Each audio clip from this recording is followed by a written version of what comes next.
heads and change them. So this is a real human brain. One of the earliest TED Talks posted was literally about what was going on inside the head of neurobiologist Jill Bolt Taylor. Then I realized, oh my gosh, I'm having a stroke. I'm having a stroke. And then the next thing my brain says to me is, wow, this is so cool. This is so cool. How many brain scientists have the opportunity to study their own brain from the inside out? Taylor's talk went viral, We need mathematicians. and soon internet users couldn't get enough of TED Talks. Every child. 1 million views turned into 1 billion. What? And now it is an internet phenomenon. There are all sorts of TED conferences being held around the world daily. I've been locked up now going on 17 years.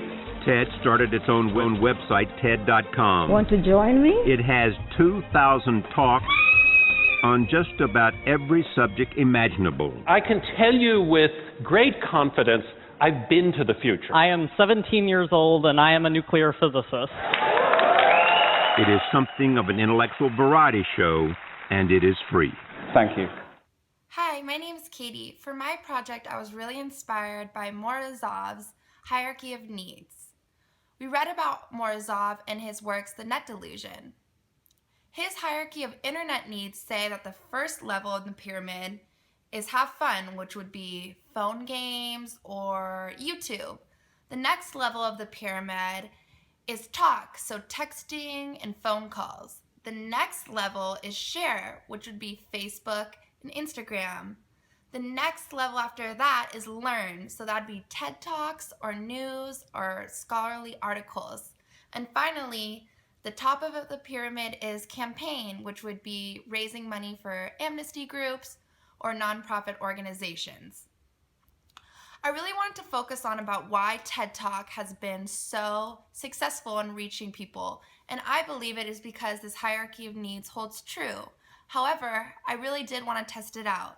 I know in our generation, most of us get stuck in between the share and talk pyramid levels. We mostly use our phones for texting and going on social media. So I wanted to create an experiment to see if people's happiness and satisfaction really was linked to how they used their phone for 2 minutes and the level they used it in, whether it was learn, share, or talk. I interviewed a variety of people and asked them for 2 minutes to use their phone for Instagram, another 2 minutes for Facebook or Snapchat, and then finally to watch a 2-minute TED Talk. And here it is. Ashley, how do you feel after being on Instagram for 2 minutes? I don't really feel any different than I did before I was on the phone, really. Do you have any cool images you want to share with the Sure. video? This quote by Gandhi, what does it say? Be truthful, gentle, and fearless. Nice. That is you in a quote. Aw, thanks. So Tommy has been on his Instagram for 2 minutes. How do you feel? So far so good, you know? Have you seen any interesting photos? How does it make you feel as you're scrolling through? Well, what I find interesting isn't always interesting to everybody else, so I just love watching all the rugby clips that I get, but a lot of it's spam, and that's kind of annoying. Now, after being on Facebook for 2 minutes, how do you feel? I feel good. There's a lot of people that are graduating college today, so the majority is pictures of them in their cap and gown, so it's a pretty happy feeling that people are kind of moving on with their lives. And Do you feel that spending the last 5 minutes or so on social media was a good use of your time? Do you feel any different?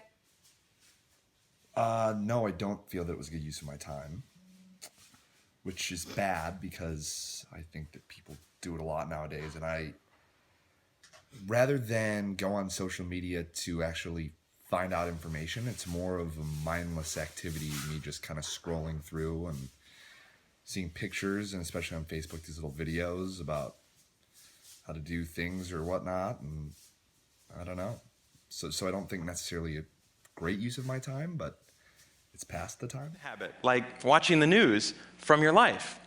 There's a few things that I learned while doing these 30-day challenges. The first was, instead of the months flying by forgotten, the time was much more memorable. This was part of a challenge I did to take a picture every day for a month, and I remember exactly where I was and what I was doing that day. I also noticed that as I started to do more and harder 30-day challenges, my self-confidence grew. I went from desk-dwelling computer nerd to the kind of guy who bikes to work for fun. Even last year, I ended up hiking up Mount Kilimanjaro, the highest mountain in Africa. I would never have been that adventurous. So Ashley, now after watching this TED Talk, how do you feel? Think about some of those and maybe notice them when they come up and, you know, have better personal growth. So Tommy, how do you feel after watching the Try Something New for 30 Days TED Talk? Well, I actually really do agree with the idea, and I know that if you want to try something new and you want to actually get it done, 30 days is only the start, you know, so good habits can happen anytime. And how do you feel after watching the video? It makes me try and reprioritize what I want to do, you know.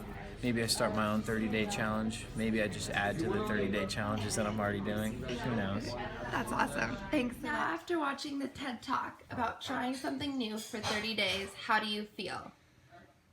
I feel almost reinvigorated. In about a 2 to 3 minute movie, it has definitely given me a new outlook on a lot of the things that I should or shouldn't be doing on a day-to-day basis. Do you feel like it was a good use of your time? Do you feel different, inspired? Yes, very much so. Very inspired. And honestly, after doing Facebook and Instagram back to back for 2 minutes and then the TED Talk, it has made me want to make a small pledge to myself to put down my phone and stop looking at Facebook and Instagram for 2 hours a day, maybe limit that to something much less, and go and for 30 days pick something new and try something new and see if I can make something that I've always wanted to do a habit. Whether it was Cheryl Turk or Brooke Gladstone, we know that there was high hopes for the internet and the things it could do to spread ideas and education. Clearly, Morozov was right. The hierarchy of needs is real. Every single person I interviewed had a higher level of happiness and satisfaction and even felt inspired and took something away and wanted to apply it to their own lives after watching the TED Talk. It gives me hope that TED Talks will continue to inspire and stick around to help educate our generation, and it shows we actually get a lot more out from learning than just passing the time on our phones on social media. I'm really excited to see what more things like TED Talk show up in the future.